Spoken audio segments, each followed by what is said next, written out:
You're watching Classic TV on Wayback Machine 1. Subscribe today.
Why don't you look the way you go? I beg your pardon. I'm very sorry. Well, I should say I do remember.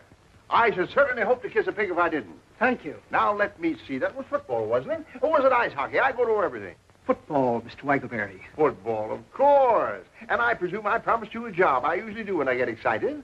Oh. But you shall have it. With me, a promise is a sacred pledge. My word is my bond. My handshake is like a certified check. My check is like a... He who loseth honor loseth everything. Right. We don't start people at the top, you understand. That would be too easy. We do it the American way. We give them an opportunity to work up from the bottom. What satisfaction. What the feeling of accomplishment you will have when you are able to look back from whatever rung of the ladder your go-getiveness would have placed you upon and say, I did that. Yes, sir. Fine. You know nothing about the advertising business at all, I presume? Well, Good! Then you won't have anything to unlearn. You'll be able to start right in the basement, and your rise will be all the more spectacular. Every man is the architect of his own fortune. Excellent. I'm ideas. You could almost say bursting with them. But contain them, save them. Don't squirt them all out at once. The idea department is a little congested at the moment. It always is, for that matter. There never seems to be any shortage of, but that would only depress you. I'll tell you what I'm going to do for you. I'm going to find you a little nook in the bookkeeping department. A regular little niche. You could almost call it a cranny. The rest will depend upon you. Well, thank you very much, but these ideas... How I envy you this chance you're receiving today. My father unfortunately left me the business. Oh. Just one of those things. You have no personal fortune, I hope. Well, no, sir. Great, and probably only the clothes you stand in. Well, not exactly. I mean, this isn't my other suit. Oh, isn't it? No, sir. Well, no matter. Clothes do not make the man. On the contrary, as Shafter said to Marx, it's man who makes the clothes.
Diddlebock.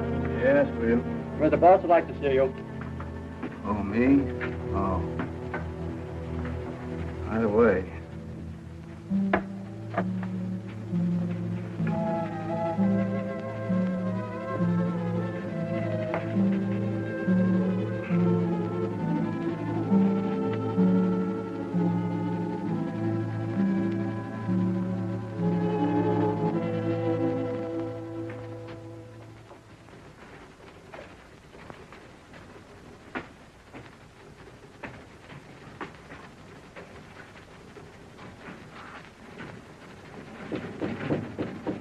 Come in.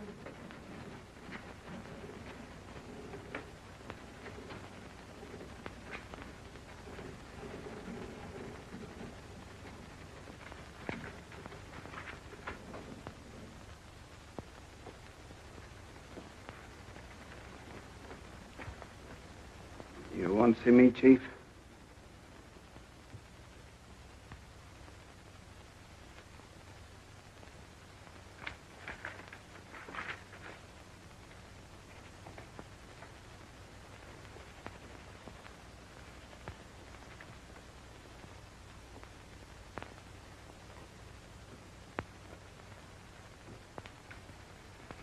Yes, I'm sorry to say I do, Harold. Oh, How long have you been with us, Diddlebock? about 20 years, I guess. 22 years. Too long. Why, it seems like yesterday to me. I mean that I started here. Well, it was quite a few yesterdays ago. The earth has cooled considerably since you put on your first pair of sleeve protectors outside there. Yes, I guess it has. And so have you, Harold. So have you. I don't know exactly what you're talking about. I may be a little older, but I'm quite sure that I had great hopes for you, Diddlebock. If ever I saw a promising type of American youth, full of zing, full of zest, full of zowie, it was you. I remember that day I first saw you. The bases were full. The crowd was breathless. You strutted up to the plate, swinging 3 bats at once. What? Oh, no, it was hockey, wasn't it? Ice hockey, of course. You got the puck, and it wasn't? Well, what does it matter anyway at this point? A man is only as young as his arteries, Harold, and a firm is only as young as its employees. My father fired anyone who got to be 50. Man, woman, or child, it didn't matter to him. That was his motto, the cornerstone of his success. Personally, I found the method harsh. I do not subscribe to it. With me, a man is as young as his ideas. Yes, sir. I even participated in, or at least closed my eyes to, a small deception some of the older employees practice when, because my father was extremely nearsighted, they dyed their hair and returned to work for us as their own sons. Blessed Of course they are. Unfortunately for you, Harold, my own eyes are excellent. You have not only ceased to go forward, you have gone backward. You have not only stopped progressing, you have stopped thinking. You not only make the same mistakes year after year, you don't even change your apologies.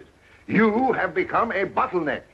You are the living proof of the low quality of work we demand of our employees and a bad example to the younger employees who figure that if you can get away with it, they can too, and they don't have to be any better than you are, which is zero. What? There are no buts. I have bought you a Swiss watch, 18 carats. It chimes. It is properly inscribed with gratitude and love and kisses for 20 years devoted service and so forth and so forth, and I herewith present it to you. Here is also a check for $2,946.12, which represents your savings deposited with the company. I'm surprised you haven't saved more in 20 years. I had a lot more, only it was invested in the preferred stock of the company, and you remember what happened in 1929. Oh, yes, I remember. Of course, it was just as hard on all of us. You know, the little and the big. We all shared and shared alike, but that's all water under the bridge. Goodbye and good luck. And as a parting thought, I want you to know that this is hurting me much more than it is you, Harold. Much more. Thank you very much. Goodbye. Don't let it get you down. Thank you.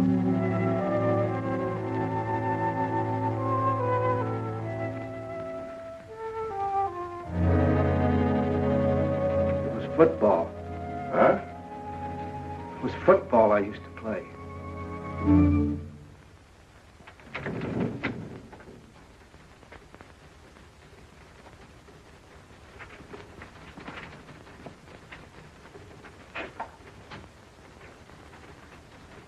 Sorry, Harold. Thanks. Like that in cash, please. What's the matter? Don't you trust us anymore? Once bitten, twice shy. I'll have to get it out of the safe. I'll bring it over to your desk. Thank you, Charlie. You better buy a wig. Huh? Why? You'll find out.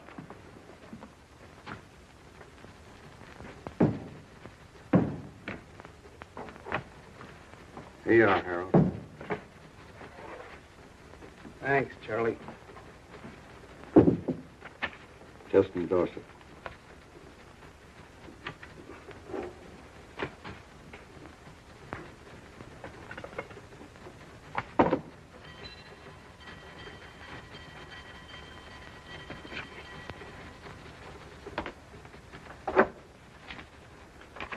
Thanks, Harold. So long, Charlie.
Might I speak to you a moment, Miss Otis? Certainly, Mr. Diddlebock. You mean privately? Well, with some privacy. Could look for something in the private evidence. I never find anything anywhere. Splendid. I'll join you in a moment.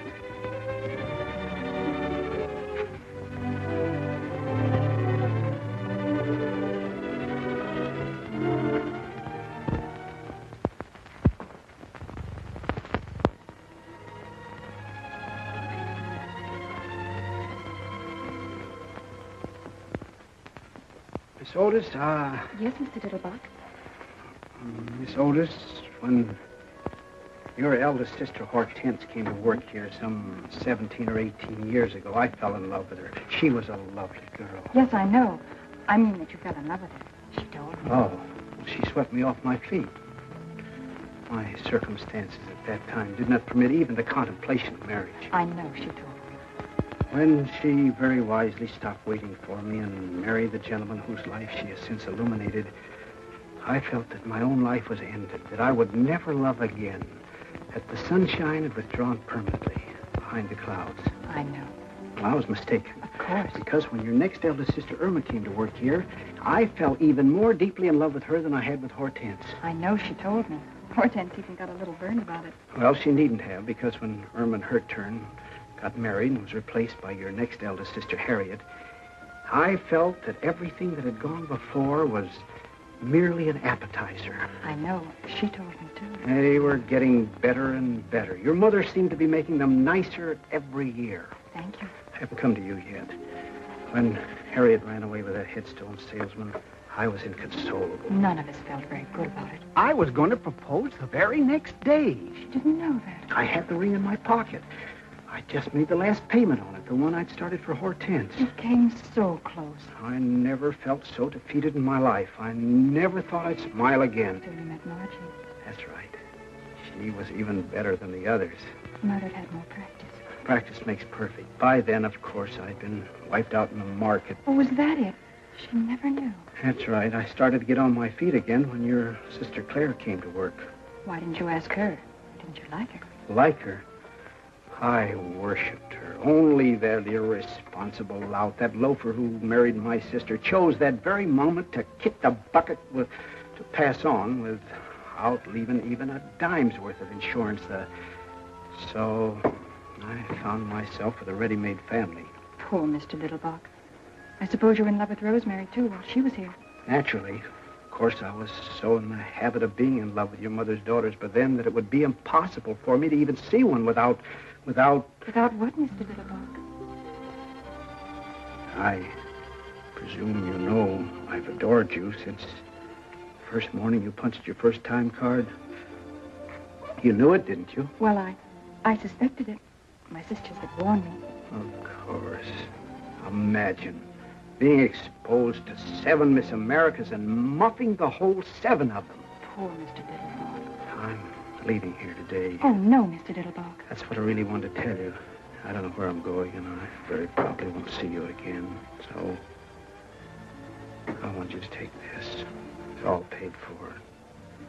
Someday, when you meet some young man who's really worthy of you and who has everything but the engagement ring, you can take that excuse away from him anyway, and... well...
Confidentially, I left my money on the dresser this morning when I was leaving. You couldn't let me have $4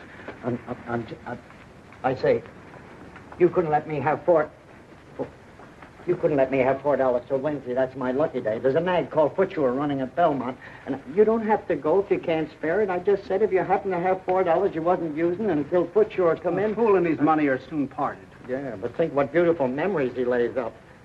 How about $2 till tomorrow? He who lendeth money endeth friendship. Oh, that's all right. We ain't friends. I never even seen you before. Well, that's a fine argument. How about a quarter for a racing form? This is day before yesterday. Oh, here, since you're so melancholy about yourself. Fish hooks? What? I say, maybe you caught your mitten some fish hooks. Holy Moses, Westerner, huh? Oh, here. What's the difference? Holy mackerel, you're a right guy. You stick to me and you'll be wearing rubies. No, I'm not. It's just that I've been saving it for 20 years and I'm getting tired of it. It's what you call an impulse. Like a man works all his life in a glass factory. Well, one day he feels like picking up a hammer. You say you work in a glass factory? No, I didn't say that at all. Oh. It's just... Oh, well, you wouldn't understand. What you need is a drink. No, I never touch it. I never have. It runs in my family not to. The demon rum. I'll tell you what I'm going to do. Since you've been so generous and all No, with me... I tell you, I have never in my whole life... You're never too old to learn. You can't teach an old dog new tricks. Every dog is entitled to one bite. Now, let sleeping dogs lie. A barking dog never bites. He who sleepeth with dogs riseth with fleas. Now, wait a minute. How about a little wine for thy stomach's sake? That's from the good book. He who hesitates is lost. Lips that touch liquor shall never touch mine. Eat, drink, and be merry. The priest and the prophet have erred through strong drink. They are swallowed up of wine. They are out of the way through strong drink. They err in vision. They stumble in judgment. Isaiah 28. You got me. What kind of a drink would you suggest? Nothing too strong, of course. How deep is your trouble, brother? How did you know I was in trouble? Well, I've been around quite a lot of it. I hear you. Did you ever hear of a Texas tornado? Not till this moment. Oh, you'll be surprised and amazed. Right this way. What? Come on. Wait a minute. Oh, come on. I shouldn't be going Sure. down in there. I mean, Oh, come on.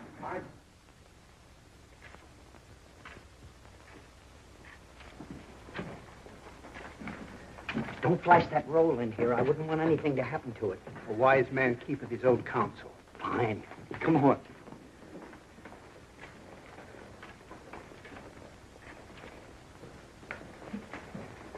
Come on.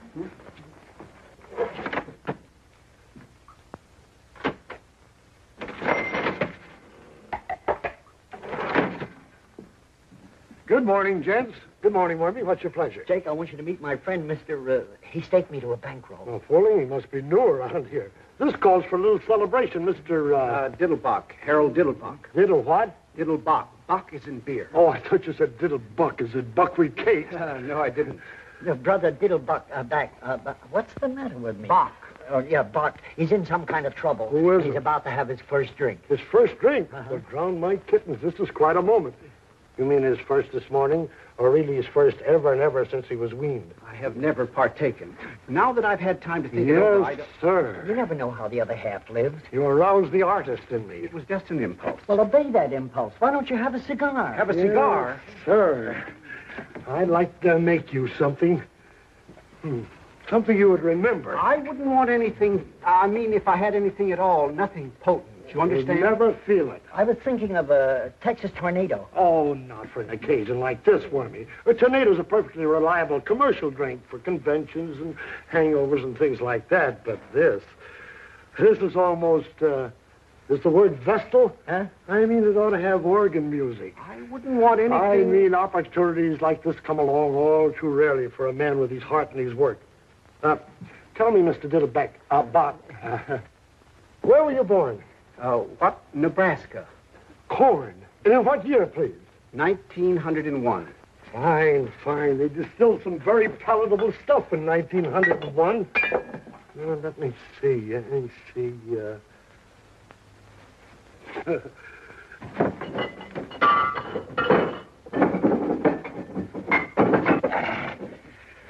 I wouldn't do this for everybody. I wouldn't want you to... You leave it to me. You just leave it to him.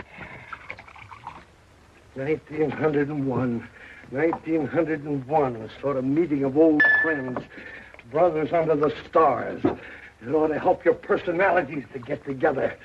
Or don't you believe in astrology? I've never thought much about it. If you're making that for You me... believe in personalities? I suppose so. How about posterity? What? Posterity's just around the corner. Now, just a couple of technical questions. Would you like it frappe or flambe? How? Do you like ice skating or turkey spans? I used to skate a little. Frappe.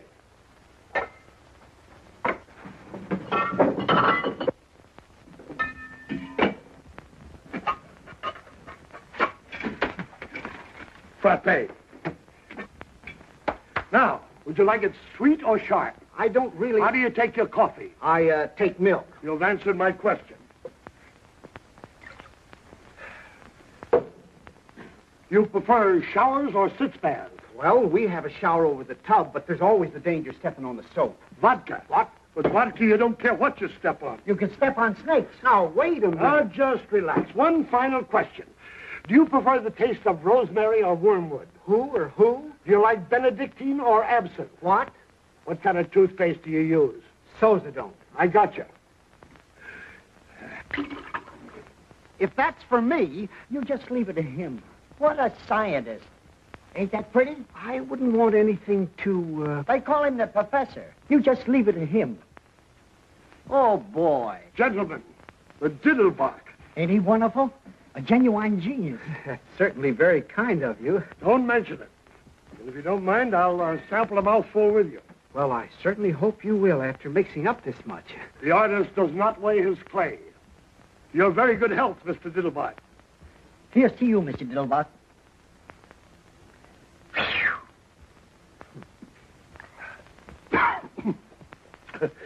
Ain't that something if I do say so myself? That's certainly very kind of you. I'm only sorry that you made so much of it. Certainly the last thing I ever expected was to have an alcoholic refreshment named after me. Very attractive aroma.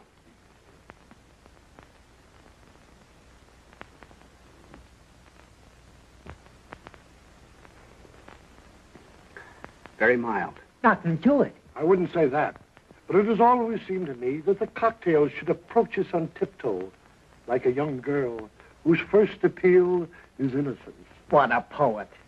Here's to innocence. Bottoms up. Over your ears.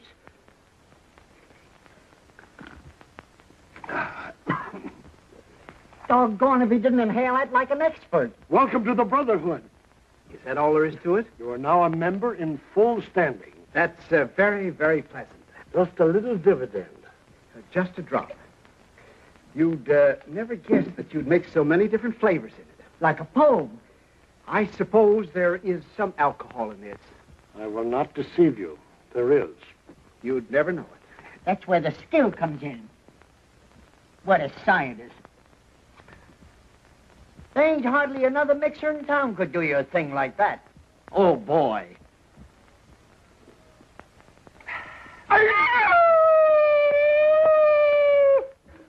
Lovely. Just like velvet. What was that yelling? Did you hear something just then? To innocence. And still more innocence. What is... If I were you, just beginning and all. It ain't as if anyone ever drank a Diddlebock before. You can't tell what it'll do to you. This lemonade. Shake up another batch of it. Shake up a bucket of it. Oh, wait a minute. What are you talking about? What are you looking at? Who, me? Nothing. Hurry it up. What is that yelling I keep hearing? Say, is somebody strangling a horse around here? You know, I thought I heard something. Everything's under control, Mike. It was like a sneeze, and yet it wasn't like a sneeze. It was more like, what's the matter? Won't you have a little drink while you're here? No, thanks. Not while I'm on duty. The Diddlebock isn't really a drink. What? It's just a little thing I invented in Brother Diddlebock's honor. It's more like a fruit cup, really. A fruit cup with sex appeal. Thanks, just the same. Thank you. Very fine fellow. One of the finest.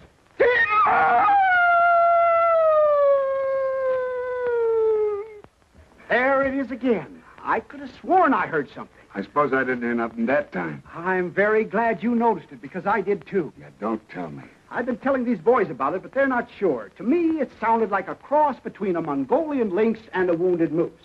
Have you ever hunted the Mongolian lynx? I have not. How about a wounded moose? Likewise. You're probably better off. Why don't you give the gentleman a drink instead of letting him stand there with his tongue hanging out? Look, before your tongue starts hanging out, you better lay off a couple of them diddle pots.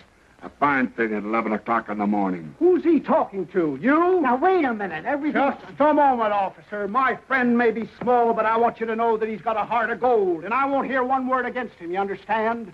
When I was in the depths of desperation, the dregs of despair, who befriended me? Not E.J. Waggleberry and Company, not the fellow employees besides whom I toiled for 22 years and whose sorrows I shared as who wouldn't, not the Metropolitan Police Force whose salaries I have paid and whose uniforms I have purchased to keep them warm in winter, cool in summer, and fresh at all times, but yon smolder befriended, when befriended men are nothing, you understand?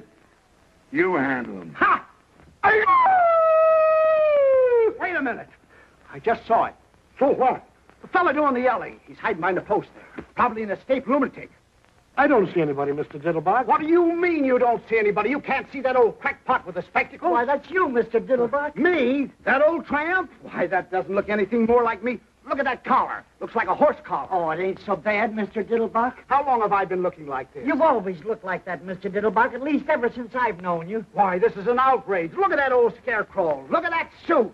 Look at that hat. Look at that face. Oh, it ain't so bad as all that, Mr. Diddlebock. It's worse. Why, I wouldn't trust a face like that to empty a spittoon. Oh, yes, you would, Mr. Diddlebock. Are you positive that's me? 2 will get you 12. Then where is there a barber and a gent furnishing outfit? This is a calamity that must be repaired immediately. Right upstairs, Mr. Diddlebock. Only what? Don't you think you better sit down a little while Sit first? down? Why should I sit down? Do I look tired? That's the trouble with the men of today. They don't enjoy. They have no stamina. Look at our forefathers. Look at Washington. Look at Valley Forge. Look at the pioneers. Then look at me.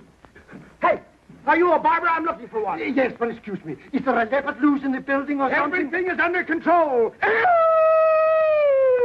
Men were men in those days. Here, buy yourself a new suit. You look terrible. They mined the earth and dug the rivers and tamed the wilderness and brought forth peaceful homesteads in the shadow of the eagle and the echo of the thundering herd. And in the final analysis, where are they? I ask you, and I reply, dead, my friends, deader than a boiled mackerel. I thank you.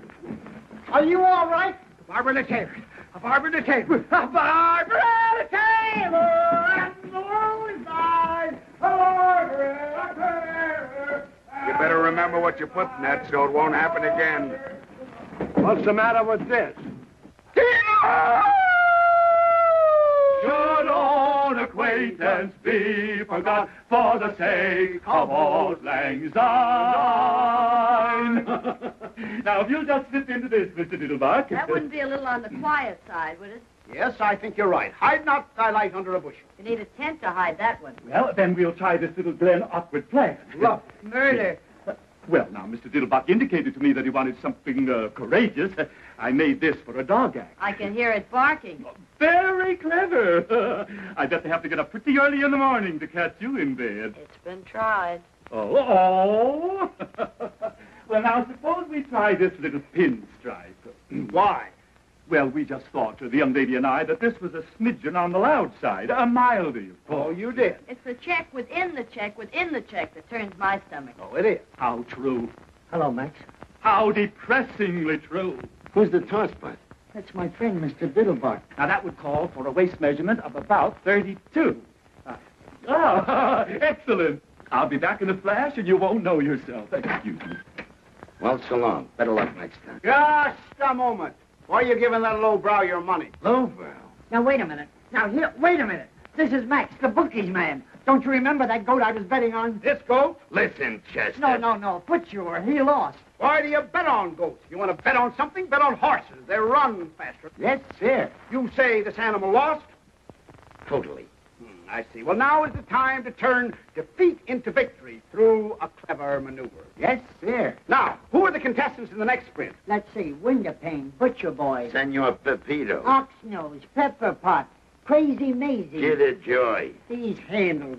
Pulpit Caterpillar, and Emmeline. Emmeline? Did you say Emmeline? Yeah, Emmeline. Devoid of speed. Probable odds 30 to 1. Emmeline was my mother's younger sister. You don't tell me. Oh, yes. She was a little shorter than Mother, though. A little plumper, too, but a very pretty girl. That's remarkable. Avoid her like poison. She had the prettiest blue eyes. But she's 30 to 1. But no bookie pays more than 15 to 1. I'll take 15. Don't you understand what odds mean? I think so. They represent a difference of opinion. Right. Well, my opinion is Emmeline.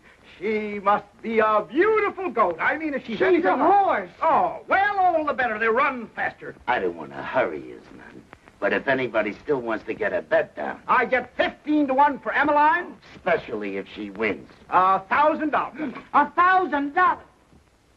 $1,000? You mean on the nose? Wherever you put it. Now, wait a minute. Take it easy, will you? Don't get excited. It's nothing but a symbol that costs practically nothing to print. There is no shortage of it at any time. Don't do that, Mr. Diddlebock. You have to take chances in this life. Will you take a grand on Emmeline? Now, look, you don't have to take those kind of chances. 15 to 1. Don't do that, Mr. What do you mean, am I Diddlebock. plastic? Nonsense. You didn't know Aunt Emmeline. I got the dough right here in my mitt. Here, put it in my Are you sure? Nonsense. I wish you would The change. die is cast. Of course, it ain't any of my business, but you sure you don't want to think this over? Certainly not. When the iron is hot, strike. Look, a joke. Obey that impulse. Okay, it's your funeral. Okay. I tell you, I got it right here in my mitt. Can't you hear it? You made a bet. Maybe not the best bet in the world, but a bet. They're off. I can hear the short wave.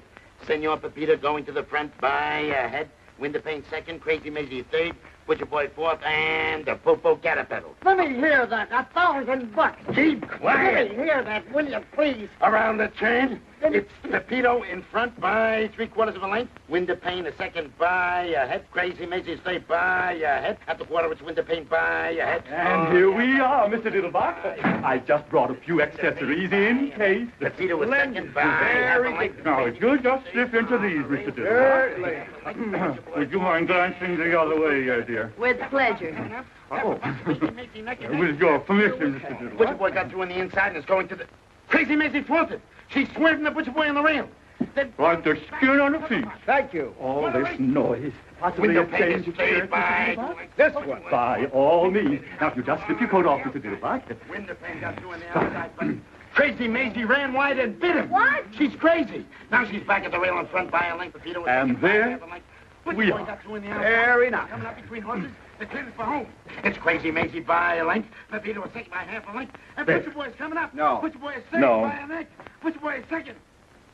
Crazy Maisie ran No. wide again. And... No. What? Here comes Emmeline. They're coming up between... They're coming down the line. Head and head. It kills the suit. They kill each other. Here comes Emmeline. It's a driving finish. Their noses apart. They're going across the line. They're finished now, and it's Emmeline. By a neck. Butcher Boy is second by half a length. And Crazy Maisie is third in front of that. Caterpillar and wins. Is me. Emmeline. Emmeline wins. Hot dog.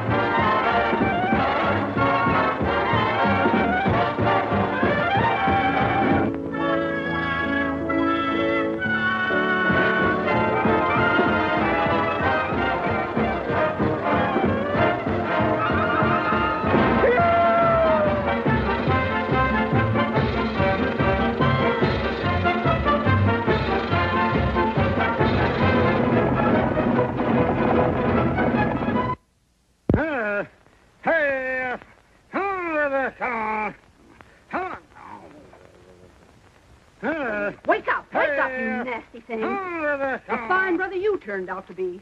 I work and slave and give up the best years of my life to make you a home full of charming, womanly touches and keep my children pure-minded. As a reward for all this, you come rolling home at midnight in a condition which I, for one, What's Mr. so late Diddlebock... about midnight? Yes, but where were you all day Wednesday? All day Wednesday. All day Wednesday. You were drunk, that's where you were. Drunk as probably rolling in a gutter someplace. All day Wednesday. What are you talking about, Flora? I never had a drink in my life. Coming home on horseback. Horseback. Waking up all the neighbors. On horseback. And when old Mrs. Chauncey called out the window, the night was made for sleep, Mr. Diddlebock. You and your drunken friends had to holler back. The night was made for love, Mrs. Chauncey, or have you forgotten? I said that? Said it. You sang it. Where's my suit?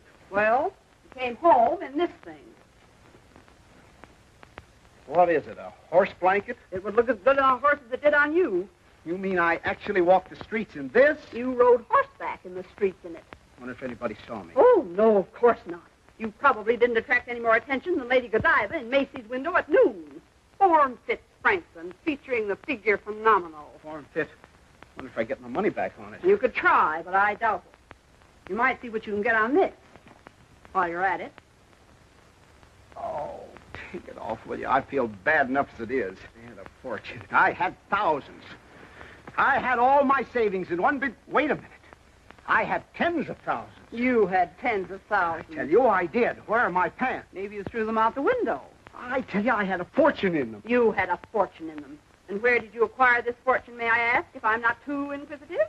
Is there such a thing as a goat race? A goat race? No, I remember. It was Mother. You say Mother was racing someplace? Bertha B., that's right. Were there any other angels in the race? It was a horse race. You know what a horse is, don't you? What's the matter with you, Flora? First, I bet on a horse called Emmeline. You remember Aunt Emmeline? She won easily, naturally. Then I took the $15,000 I bet on Emmeline. $15,000? That's right. She paid 15 to 1. I took the $15,000 I bet on Aunt Emmeline and bet it on Mother. On Bertha B. Bertha Bierhofer. You remember your own mother's name, don't you? Yes. And she won too, I suppose. Easily, I presume. You must be on the millions, you presume. I seem to remember a big fat man someplace where there was some very pretty girls dancing the tom-tom and slinging their garters around. Oh, I see it. This big fat man, big-hearted mower, was a generous Jake. He was always smiling. He had a big happy smile, like a shark. He had it right in his pocket for me. He said all in cash. All he had to do was reach right in and pull it out. He said? That's right. But the government didn't want anybody to have that much in cash. That was it. It wasn't patriotic. For him? That's right. When I said, I suppose that's why they want you to put your money in bonds. He said, bonds, Brother Diddlebock. When they say bonds, they mean investments. And have I got an investment for you, Brother Diddlebock? And what was it? I don't remember. Well, I'll tell you what it was, Brother Diddlebock. It was a drunkard's dream. The horses were nightmares, and the money is just something you never had and are never going to get, Brother Diddlebock, because you're just an old failure. So just get into your clothes and go down to the office and walk in as though nothing had ever happened, and probably you'll find nothing did happen. What about Wednesday, Flora? What was I doing all day Wednesday? Don't tell them you had a cold. They probably had drunks working for them before. I just don't believe it, Flora. If I could only find those pants.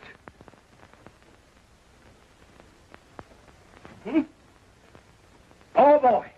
Now you'll see whether it was a dream or not, whether I never made any money or never will. Just feast your eyes on that. Yeah.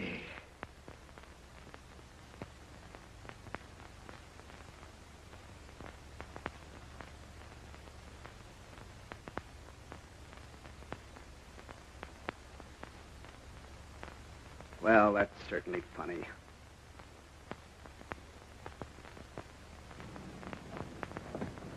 Good morning, sir. Good morning. Shall I follow you, sir, or will you hop in now? You talking to me? By all means, sir. I said, shall I follow you, or will you hop in now? Just a moment. Why should I ride in that thing? Well, it's your cab, sir. You bought it last Tuesday. My cab? You mean including the horse? Most assuredly, sir. How else would we propel it? What did I use for money? Why, you had tons of it, sir, and you were most generous and high-spirited with it, too, if I may make so bold. I was. Positively, sir. It took me back to the good old days. It was a gorgeous spectacle. Why, hardly anyone could render you the slightest service without you pressing a 50, or at least a 20 into his eager hands.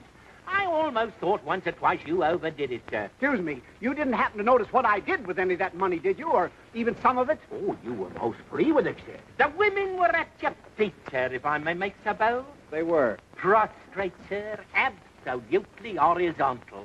The weaker sex simply adore a generous man, sir. Excuse me, you wouldn't like to buy this vehicle back in a bargain, would you? I could let you have it very reasonably, including the horse and the whole... But you've already paid me a month's wages, sir, and you gave me to understand the position was permanent. I really hate to disappoint you, but wait a minute. You don't happen to know whether a horse called Bertha B won on Tuesday, do you? By all means, won rather easily, I believe, in 2:01. Then what did I do with it? You mean the tail? Yes, and where was I all day Wednesday? You mean where weren't we, sir? Oh, it was like the good old days. You'd say Algernon. Your name's Algernon. My name's Thomas, sir, but you had difficulty in remembering it. You called me Algernon James Macbeth, and even Othello once or twice. Excuse me, but... Morning, Mr. Diddlebock. I thought you'd be over there, but since you wasn't, I'd come over here. Morning, Hamlet. Good morning, Wormy. Now, before you do anything else, you got to see about getting them some breakfast. Getting them some breakfast. They would like to have their breakfast immediately, if not sooner. Who would like to have their breakfast? The lions. You know anything about any lions? I rejoice to say I do not, sir. The lions that come with the circus. I've been out there for 2 days. What an aroma. Just what circus are you alluding to? Your circus. And it ain't no illusion. My circus? Who in heaven's name ever gave you the idea that I had a circus? Whoever gave me the idea? You sent me out to take care of it, didn't you? Right in the middle of the party, didn't you? Just when I'm getting in good with this big blonde that got to beat it out to Queens, just in time for an elephant to squirt a bucket of ice water in my kisser, and for one of them cats to, well, never mind. Where the how in heaven's name did I ever get a circus?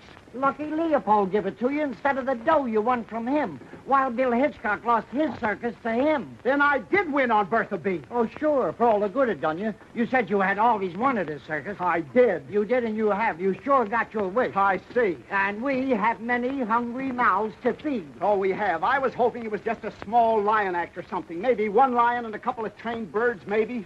One lion. I just mentioned the lions first because they were yelling the loudest. We got 37 lions. 37? Yes, 37. We also got 14 tigers. 14 tigers? That's right. Also 7 bears, some odd jaguars, and a puma. A puma? And what a puma. That's the one. Look, we got horses, Shetland ponies. Never mind. Where'd you say this Noah's Ark is located? Over the bridge in Queens. Then what's the joker? Why did I get it? What's wrong with it? Oh, nothing, except we ain't got no tent to give the show in. You got to have a fireproof tent, and you can't get a fireproof tent. And we owe 6 months' feed bill and 4 months' back salary. And there's a plaster on every piece of rolling stock and a habeas corpus on the whole work.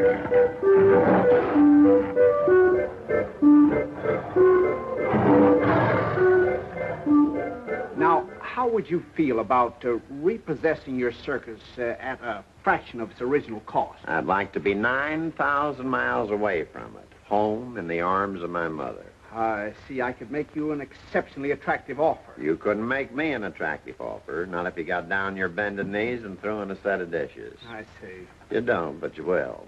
The only reason I hung around as long as I did and gambled away my stake was because they was so hungry. And you don't find many people takes pity on a lion. That's right. You got any idea how much meat a lion, not a monarch of the jungle, just a small, ordinary lion like that one there. Come here, Jackie. What? Come here. Jackie, come up here. You got any idea how much a lion eats per day? I haven't the slightest idea. 21 pounds per day. Quite a pet. Yes, like a kitten. Of course, he don't get any choice cuts. Just ordinary meat, but then they don't exactly give it away either. What you mean? Now, you multiply 21 pounds per day by 37 lions, 14 tigers, and 9 jaguars. And a puma. And a puma. Then you multiply that by 30 days, that's September, April, May, and November. June. Yeah, whatever it is. But all the rest have 31, and that means one more big meal. Except February alone, and they only eat 28 times. I see. Did you ever try selling them to a big circus, Ringling Brothers? Did you ever try selling pills to Carter? Go on away, Jackie. Yes, how about offering some of them to the zoo? Well, they offered me some of theirs.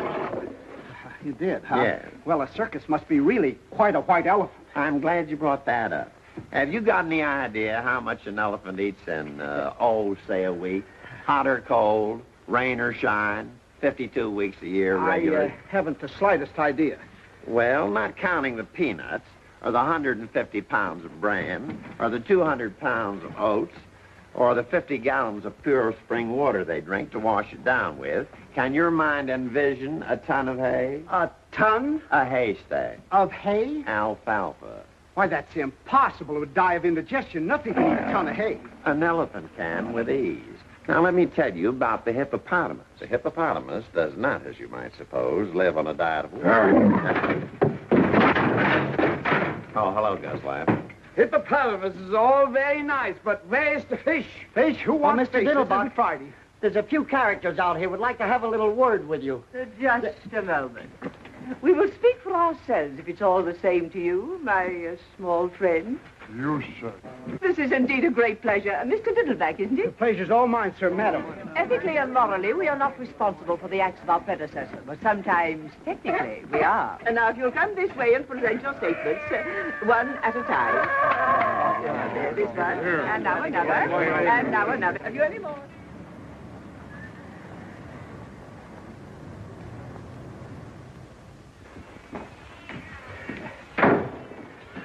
How do you do? What is your trouble, young man? I happen to have some very hungry cats, and I was just wondering if your organization could help me out a little, just temporarily. Most certainly. We're here for that purpose. It wouldn't matter about the size of the cat? Not a particle. We mother all cats. That was the desire of our dear benefactor. Very handsome man. Well, that's certainly a relief. Now, have you one or plural cats? Plural. Excellent. And the number, please? 61, if you want to count that pew. I beg your pardon? Well, in the neighborhood of 60. It's quite a neighborhood. Well, you know how they multiply. There are ways of controlling that, you know. I don't want to sound cruel, but are you quite sure that being out of work and everything, you can afford to support quite so many of our dear little friends? Well, I'd be very happy to bring over a couple of wagon loads. Not permitted, or all too soon our little home would be overflowing. Especially with ours. We will help you from a distance. The important thing is that they're hungry, isn't it? Of course it is. So I'll just give you a requisition for, you can fill it at the back door, for, shall we say, 6 bottles of milk? Oh, let's make it 8 bottles of milk. And some nice, freshly chopped liver. About how much liver do you think your poor little darlings could manage? Well, would about 3 tons be asking too much? 3 tons?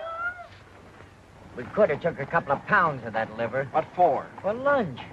We got to think along very much broader lines than that. This is a big problem. You're telling me. I used to solve problems all the time when I was in college. Trigonometry, calculus. What a time this would be. You know something? What? I don't think I've thought in years. No fooling. I'm always thinking, always trying to figure an angle. That's because you have to. You haven't got security. You haven't got a job like I have. Like I have. Where you have to get up at the same time every day, eat the same breakfast, go to the office on the same car, work on the same ledger all day, then go home the same way you came to the office, except backwards. Sure makes me dizzy to ride backwards. It doesn't take any thought to do all that, so you don't think anymore, like you stop taking exercise. I sure hate exercise. I was even in love with the same girl all my life, except in a different body. Same with me. I gotta have change all the time. So long, Susie. Hello, Nellie. Hail and farewell. You know something else? What? He may have been right to fire me. Huh? I'm just an old has-been. What are you talking about? If ever I seen a live wire, a good time Charlie with a rubber off his roll and a whistle for the dame, why, this little problem wouldn't have been no problem at all to you on Tuesday. Where there's a problem, there must be a solution. Where there's a mind, there must be thought. You follow me? Well, at a distance. Where there's a circus, there must be money. You said it. Now, where do you get money? Wall Street? Correct. And where in Wall Street? A bank? Correct again. And how do you get that money out of that bank? A hold-up? No. By using your head. Nothing is impossible if you use your head. You can go through granite walls with your head. I nearly done it one time. I tried out a horse. It was a very quick stop. Baraboo. Huh? Baraboo, Wisconsin. A banker from Baraboo, Wisconsin. Uh-huh. The winter headquarters of Ringling Brothers Circus. What's that got to do with it? What's that got to do with it? Any boy from Baraboo, Wisconsin naturally wanted to hang around a circus as much as they'd let him. All his spare time he was there. He'd carry water for the elephants, take me down to the public library. He chopped meat for the lions. He stuffed hay in the hippopotamus. Naturally, he wanted to run away with the circus. Every American boy does. I see. That's a very clever piece of deductive reasoning, Mr. Diddleback, a very brilliant hypothesis. Just plain buck. You are interested in circuses, aren't you, Mr. Sergeant? Deeply. Splendid. Why did you develop your interest in circuses, Mr. Diddlebacher? I dabble in circuses. You know, jump in, take a small profit, jump out. Ah, yes, it's that last part that's the hard part. Yes, I sir. might have wished that you were a true lover of circuses rather than just a trader in them, but beggars can't be choosers. How true. And now, Mr. Those Sergeant. elephants. How soon would you be ready to take over my circus? Take over your circus? Well, time is of the essence, naturally. You must have found, owning circuses before, that once you make up your mind to dispose one of them, the sooner the Yes, sweeter. but, Oh, yes, it is. Perhaps I shouldn't tell you this, but you certainly came on the right day. I've just received my monthly fee bills, and I'm prepared to make you a genuine bargain. I'll meet you more than halfway. In fact, I'm willing to take a stupendous loss. I'll make you such a sacrifice. No. Oh, yes, I will. This is the end. By gad, you can acquire my circus in such reasonable terms that... You can acquire my circus. That's right. Give that to me again? We got the circus, and you being fond of circuses, we thought naturally you'd be... That you could sell it to me. Uh-huh. I knew this was too good to be true. I hate bankers. Why? Because they won't lend you any money like they're supposed to. Everybody hates them. Don't you hate them? I never thought much about it. Now, let's see. Why would a banker want to buy a circus? Take off his income tax? I don't think they pay income tax. At least you never see their names up very high on the list. They're leaving us to pay it for 'em. I hate bankers. Could he be sorry for the animals? A banker? What we need is an argument. What we need is some meat. That'll come. Now, why would you buy a circus if you were a banker? I wouldn't. Even if you could afford it? I should say not. Hui. Why, I would. I guess maybe that's why I bought one. I was always going to buy a circus when I got rich. You sure bought one? Keep it in the poorest part of town. Let all the kids in for nothing, all year round, just to see their faces. You get awful tired of that whiff. Wait a minute. You say everybody hates bankers? Naturally. There you are. Huh? Nothing to it. Where's there another bank? They're all banks. Then come on. What happened? We just sold a circus. Huh? James R. Smoking Company. James R. Morning, gentlemen. Morning. Is Mr. Smoking? We'd like to smoke him out. We'll go inside, Wormy. You got an appointment? We'll make an appointment. What do you want to see him about? An A circus. investment. Of what? What's it your business? Well, go ahead. I'm not stopping you. There are plenty of people inside for that. Want to try it? Big mug. Come on, Wormy. What? I hate bankers.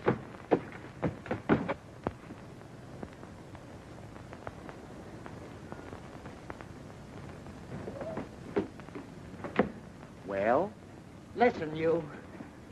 we didn't figure this out far enough. You've got to figure these things out to the bitter end. What you'll do, then what they'll do. Then what you'll do after that, then what they'll do, then what you'll do after that. It's like, do you play chess? No. I don't either. Maybe if you wore the other suit and the big Kelly. What for, to frighten them? No. What we need is an open sesame. Or no, where we can pick up a couple of blackjacks. No. What we need is a rule. Oh, Did you ever hear of the Trojan horse? where was he running? Forget it. There's nothing that succeeds like success. No. Like thought. With thought, you can penetrate granite walls. Right, big mug. All we need, then, is a thought. But that goes all the way through. Right. That don't stop at the bitter end. Right. You and your little brother. Never mind that stuff. There's nothing to it. We'll be in jail by 3:30. Huh? Out again by 4:45. Huh? I've got it. Absolutely and beyond question, it cannot fail. What is it this time? We've just sold the circus, that's all. Again? Right, come on. Must you go? We'll be back. You'll find out, you big stiff. Right. Right. Since you have repeatedly failed to clean up this matter, despite numerous warnings from me, which I was in no way obligated to show, Which we were in no way obligated to show. we are reluctantly forced to inform you that we will have to take over your building. As of the...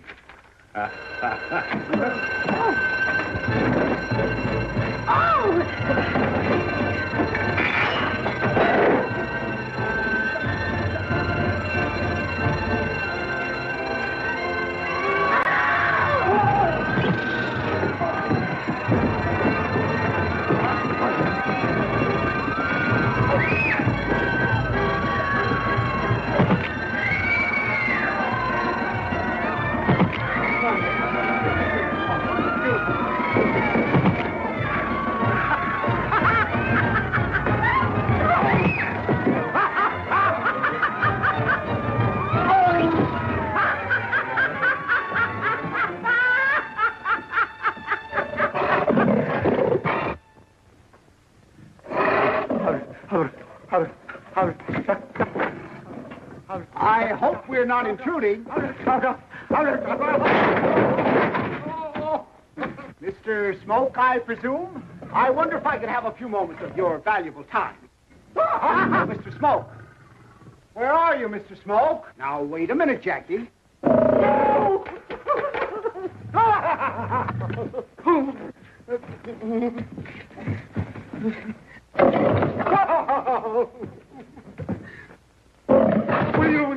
Will you take that blasted thing out of here? You wouldn't hurt a butterfly, Mr. Smoke. Butter wouldn't melt in his mouth. Give the gentleman your paw, Jackie. Here, give Mr. Smoke a drink. It's nothing. It's called the Diddlebock. I have only a few moments before the police reserves arrive, so I will be extremely brief.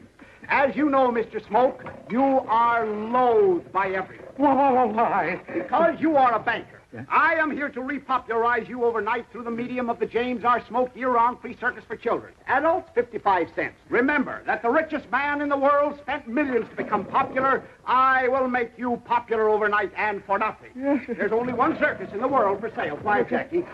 I have it. The James R. Smoke year-round free circus for children. Adults, 55 cents. The price is $30,000. I will leave you with that thought. My name is Diddlebock. You can locate me through the papers. Good day. Come on, Jackie. Come on, boy. Good day. Bock, as in beer.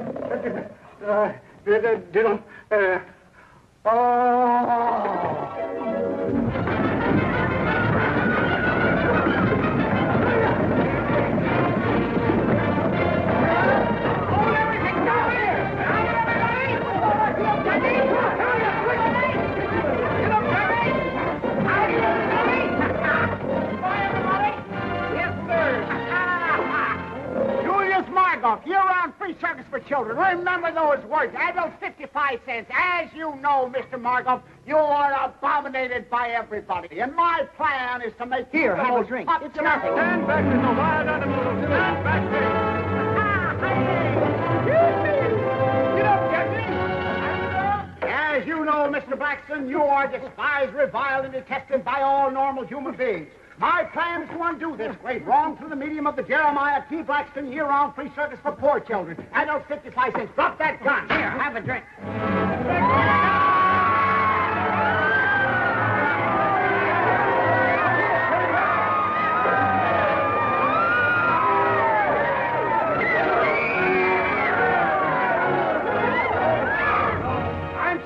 Break in on you like this, but I want you to know about the McDuffie year-round free circus for poor children. Adults, 55 cents. As you know, Mr. McDuffie... Just a minute, young man. What do you mean crashing in here without being announced? What you got there, a dog? He don't smell nice. Why don't you give him a bath? Now get out of here before I ring for the janitor. If I can never find that pesky bell, and have you escorted to the street pronto. Go on out now. The McDuffie circus would make you very popular. I don't want to be popular. I don't like nobody, and nobody likes me. If it's all right with them, it's all right with me. Here, have a drink. Certainly, that's the one thing I do like. The McDuffie circus will probably... Very nice. Man's only friend. Now get that dog out of here. I hate dogs.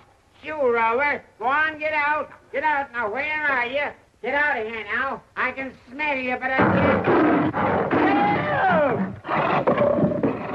No! No! Hey! Jackie!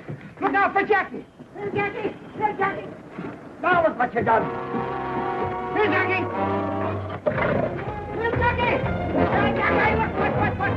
Here, Jackie! Here, Jackie! No!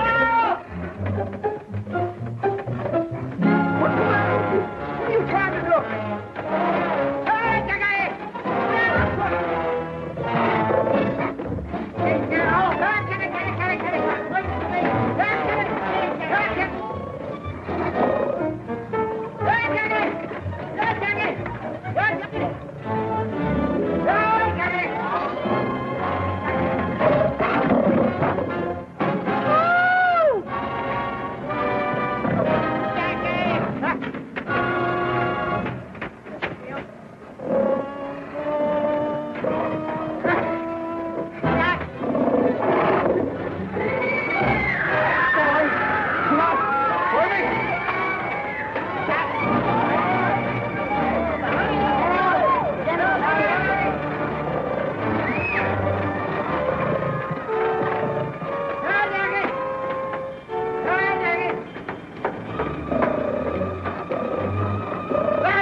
can.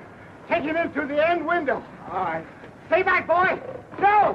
Stay back. It's locked. Try the other one. All right. No, Jackie. Show me this one. Try this one over here. Here. Keep right in there, boy.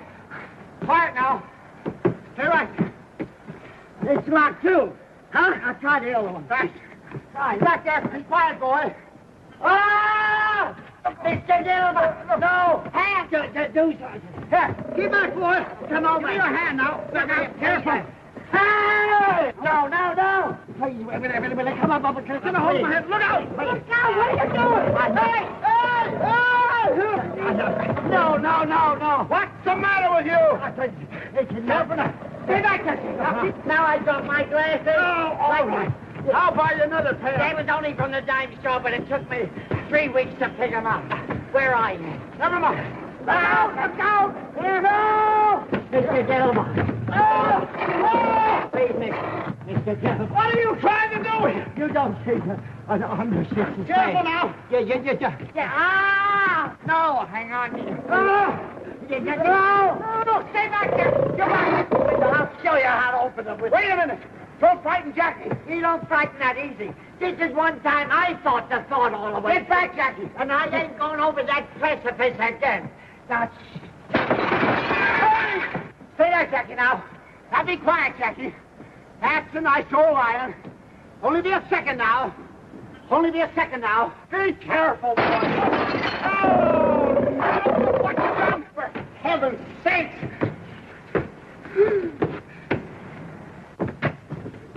Be careful, Jackie. Please, stay back there now. Stay still. What's the matter with you? Be careful. I want to cut your arm off. I thought I told you not to make any noise. How can you throw a telephone through a plate glass window without making any noise? You throw it through 2 plate glass windows. Oh, what a mess. Can you see him? There's a good old Jackie. There's a good boy. Now, see there. There's a good old Jackie. There's a boy. But just let me get you. Have you got a hold of me? I find a coat. Hang on now, I get a chain. I got you. Right, Jackie, get your tail out of the way now. Hang on. Now, easy now. No. Hang on to him, Mr. Diddlebock. No. Quiet, Jackie. I almost did it like that. Get me in the finest.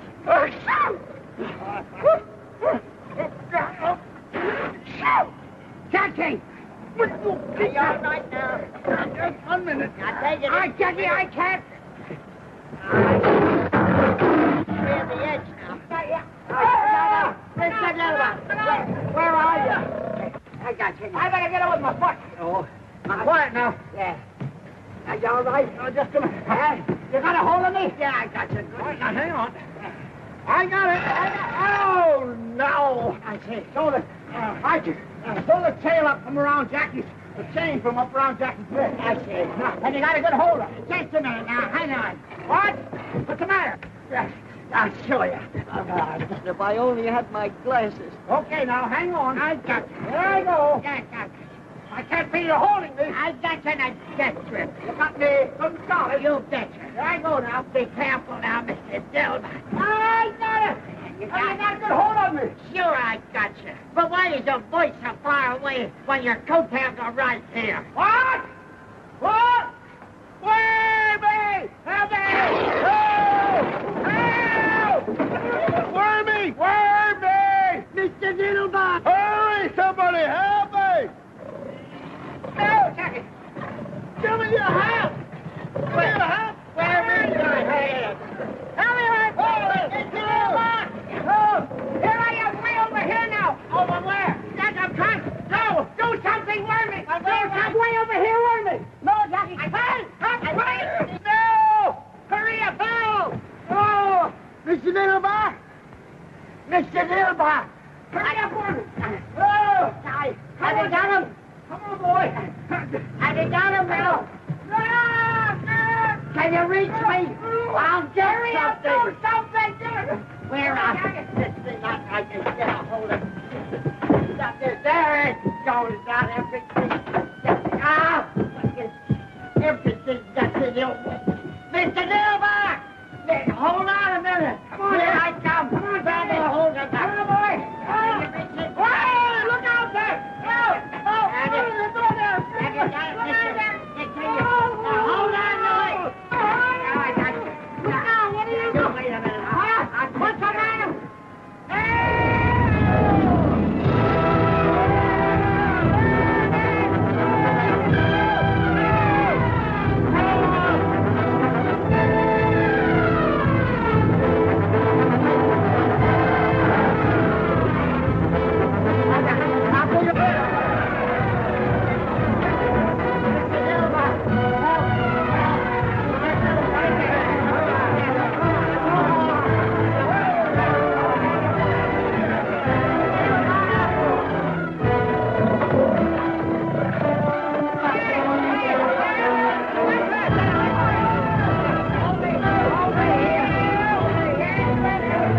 Oh,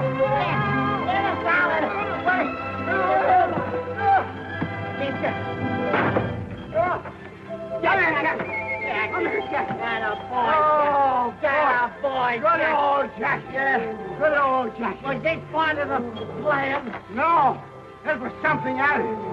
Oh, boy, am I jacked up. Oh, boy. Are you sure he's all right, Wormy? Are you all right? Are you all right? Good.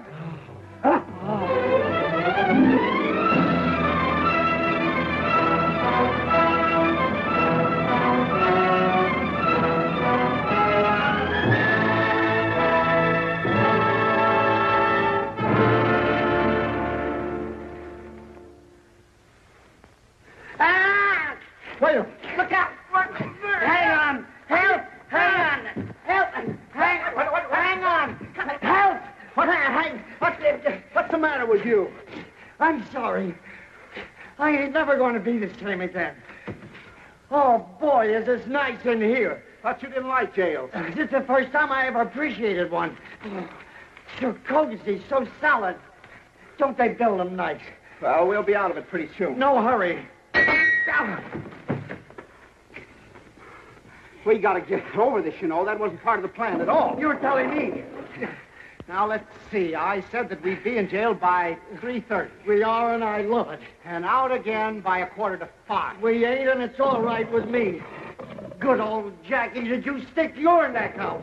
They ought to be here with certified checks. Who? The bankers.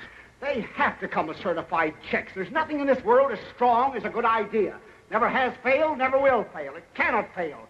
The thought is planted. One more second, they could have planted us, too. Can you imagine watching a trapeze act? Oh. And the cop. Who? The bankers. Now, you just watch. Pretend to be indifferent. Right.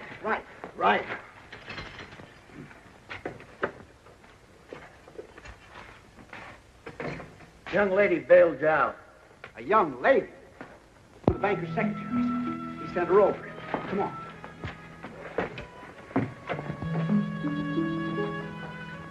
Hello, Mr. Diddlebock.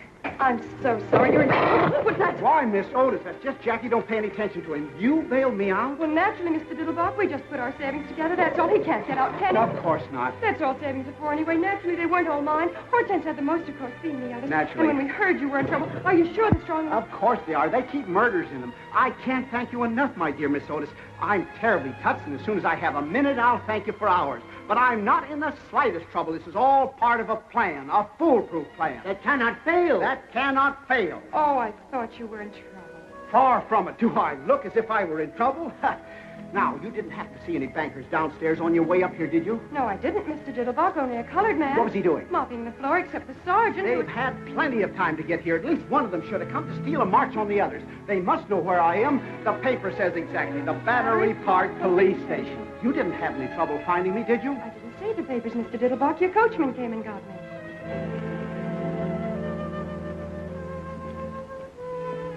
Why, there's life, there's hope, sir. And while you was acrobaticking this afternoon, I was thinking to myself... Thanks.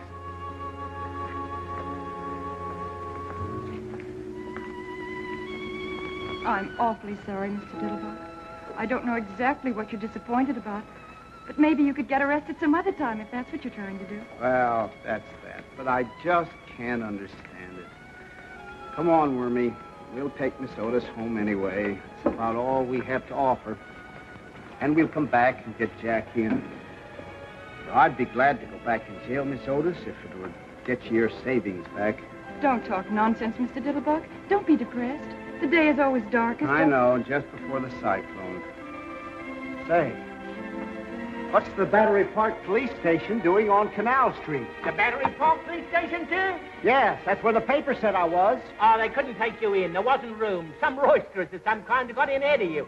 Or they didn't like lions or something. Then where is the Battery Park Police Station? Why, in Battery Park, sir, naturally. And what are you waiting for? Get in. You see what I told you? Hot dog, let's go! Let's go!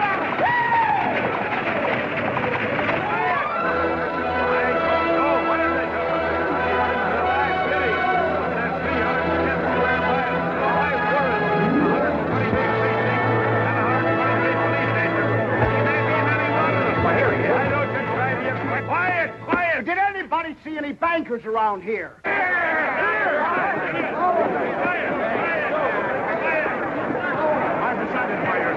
didn't hear just what you said. I'm decided by your circus. I'll take it. Wait, no, you got to be quiet. Give me a minute. I won't get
Do you feel better now?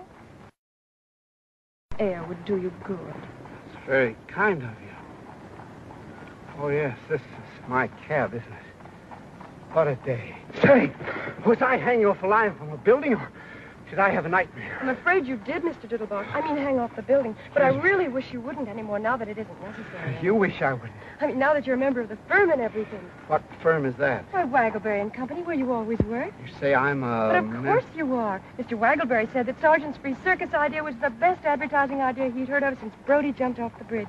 And then when you got the accountant on. You say Sergeant bought the circus? Oh, no, he already had a circus of his own. Ringling Brothers, Barnum and Bailey bought your circus. Ringling Brothers, Barnum and Bailey? You mean for money? He certainly didn't buy it for peanuts.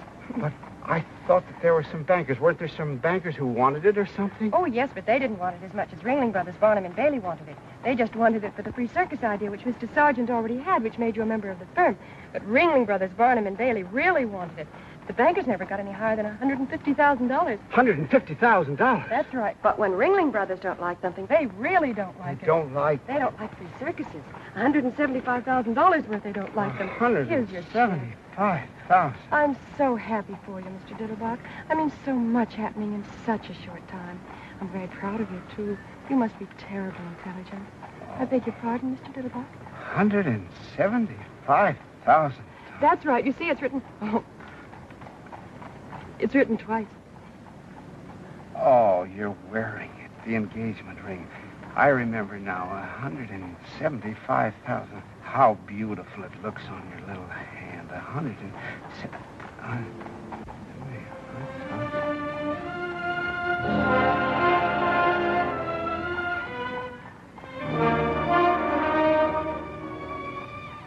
see. What's the matter, Mr. Diddlebock? This ought to be the happiest day of my life. The unexpected job, the unexpected money, But it isn't. Funny, isn't it? I'm not quite sure I understand, Mr. Diddlebock. What's so difficult to understand about it? I just said that I'm very happy for you. If I didn't say it, I meant it. I've just made a killing in circuses. I am, you tell me, a member of a large advertising firm, and I don't know how much per year, if ever I could afford to support it's now, and once again, I've just lost one of the little girls in the world. The last one. I am naturally delighted. Excuse me for even thinking like this. Now, if you'll tell me where you live, I'll take you home. You mean you don't remember, Mr. Diddlebock? Remember what? What is there for me to remember? What I want to do is to learn how to forget. Remember that you're married? Remember that I married you. How's that again? I said, don't you remember marrying me, Mr. Diddlebock? Marrying you, Mr. Diddlebock? How could I possibly remember marrying you, Mr. Diddlebock? In the first place, your name isn't Mr. Diddlebock. In the second place... You mean you don't remember coming out to Flatbush in the middle of the night with a full orchestra? Flatbush? And waking up the whole neighborhood while you told Mother it was about time you did something about one of her daughters, and then wrapping me in a long velvet cloak that turned out afterwards to be a window curtain, and then galloping all the way back to New Jersey. I'll bet you Ellen remembers. Are you sure of your facts, Miss Otis? Am I sure? Really, Mr. Diddlebock? This is terrible, Miss Otis. I'll never forgive myself if I live to be. I mean, the difference in our age alone is. I mean to say not that I don't worship the very ground you walk on, but I mean looking at us together, I must have been out of my mind. I was out of my mind. Why didn't you resist me, Miss Miss Otis? Because you were irresistible. Irresistible, my grandmother's poodle. I mean to say, look at me. I'm looking at you, Mr. What do you see? My husband. Your husband, piffle, bunk, sentimental drip-crap. Fortunately, there's still time to rectify this nonsense, this miscarriage of a... We'll have it a no for you. I don't think that would be practical, Mr. Diddlebock. All right, then you can go to Reno or any place else that you like. At least I can afford it now. What do you mean it wouldn't be practical? I'll always be glad to look after you as generously and as well as I know how.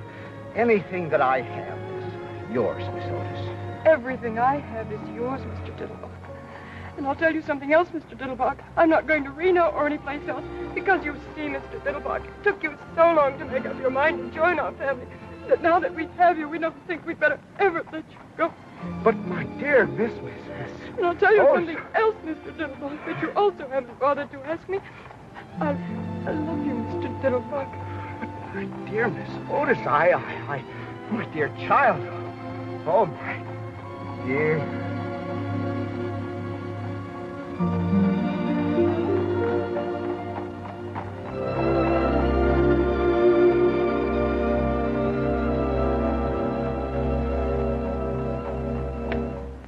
That must be what I was doing all day Wednesday.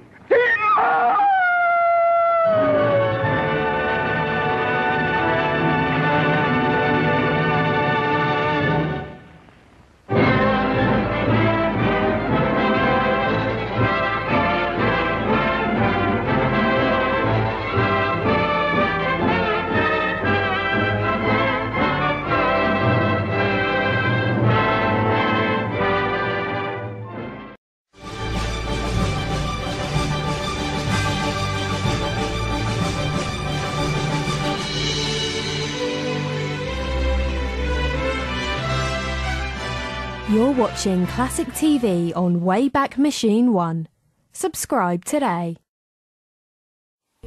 Howdy, boys. The shows you grew up with are right here. Wayback Machine 1. Classic TV and movies. Why don't you come up and watch us sometime? Better yet, subscribe now. You'll be glad that you did.